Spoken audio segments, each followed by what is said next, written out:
ang ebanghelyo nga inyong nadungog karon nahitabo ni sa Last Supper or katapusang panihapon. Og dinhi maupay paglakaw ni Judas aron iya nang budhian ang Ginoo, ibaligya na niya ang Ginoo.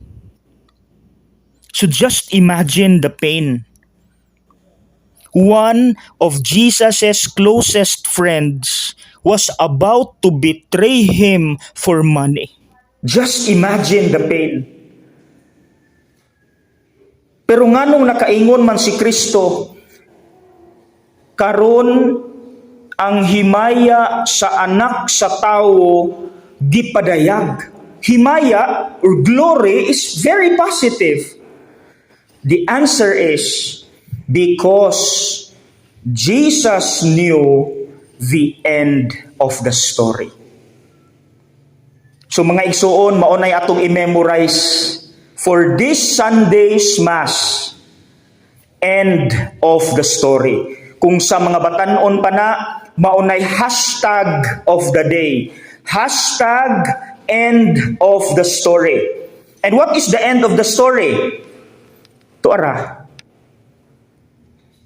ang pagkabanhaw sa Ginoo. That is the end of the story. And because Jesus knew the end of the story, bisan pagbudhian siyang Judas, nigawas gihapon sa iyang baba ang himaya nga mahitabo. In other words, he knew what to do next. And what did Jesus do next? Nga bisan pa gitraidor siya ni Judas, iya gihapong gihugasan ang mga tiil ni Judas. Gisuklian gihapon ni Jesus ug maayo ang dautan nga gisukli ni Judas kaniya. How about the other disciples? Nga bisan silang Pedro, silang Simon, Tomas, Bartolome, Mateo, bisan ilang gibiyaan ang Ginoo. Pagkabanhaw, since that is the end of the story, pagkabanhaw gyud ni Kristo, gibisita niya iyang mga apostoles nga mibiya niya sa panahon nga nanginahanglan siya sa ilang presensya, and he forgave them. Because that is the end of the story. Wala niya giboy-boy, gipangasab-an ang mga apostoles nga mibiya og mitraidor niya. Kundili 3 times iyang gisultian, peace be with you. In other words, gipasaylo ta mo, gi-erase nako tanan ninyong gibuhat nga sala against me. Because that is the end of the story. Nganong daghang mga tao, bisag daghan og bugat na kay problema, nganong dili man maghikog. Because that is the end of the story. Kay kanang pagkabanhaw ni Kristo, maunay naghatag natong paglaom not to give up. Igoratang muhilak but we will never surrender. Because that is the end of the story. Nganong nagisgot ko ani? Because let us talk about forgiveness. Before election, kanang wala pa bitaw gyud sa atong mind ang election. Our teaching about forgiveness was absolute. Nganong usa may pasabutan ng absolute? Kana bang wala nay mas labaw pa niya? Ako, makahinumdum gyud ko kay ako may usa sa mga tigsangyaw, pare, magsasangyaw, and kapila ko nagsangyaw about forgiveness, tando biapod mo. You approved. Nga bisan pag-unsa, kagahig ulo sa makasasala, ato siyang pasayloon. Nga yes, God is a God of justice, but in the end, He is a God of mercy and compassion and forgiveness. You approved, di ba? You nodded your head while gasangyaw mi ana. Forgiveness is absolute. Bisan pag-unsa kagahi ug ulo sa maong makasasala, ang mo patigbabaw ang pasaylo sa Dios. Mao nay nahitabo sa wala pa ta nag-eleksyon. But now, pag-eleksyon, during the campaign, karon nga nahuman ang eleksyon, kabalo mo, I tell you honestly, based on my observation, dili na absolute ang forgiveness, nahimo ng relative. What do we mean by relative? Nga depende sa imong gibutuhan. If kanang nidaog, ganahan ka, mupasaylo ka.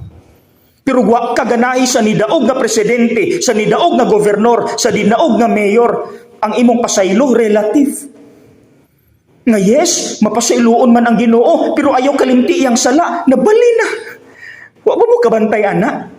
Na gustong i-highlight, ang sala na.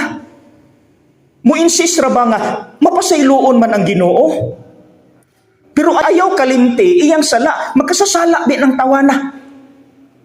Akong balikon, isummarize na ako ha. Sa wala pa eleksyon, mo ni, bisan pa sa kamakasasala sa tao, pasaylua. Pag-abot sa eleksyon, hangtod karon, pasaylua, pero hinumdumi iyang sala. Nagets na to? Nabali na. Nabali.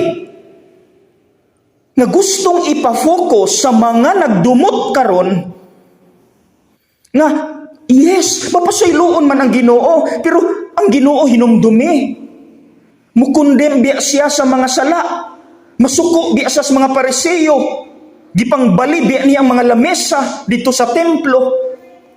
Tungod kay nasuko siya sa mga kurakot, mga kawatan, mga makasasala, mga daotang tao. Gibali na mga igsuon. Nabali na. Munang ako, daghan kay mangutana, dagang mutsak, Father, naglibog nami. Kay naay preacher ni ingon nga mapasayloon ang Ginoo pero mukundem siya sala. Ug ikaw, Father, nag-ingon nga bisan siyang ka makasasala, pasaylua. Unsa man gyud, Father? Naglibog na ang mga tao.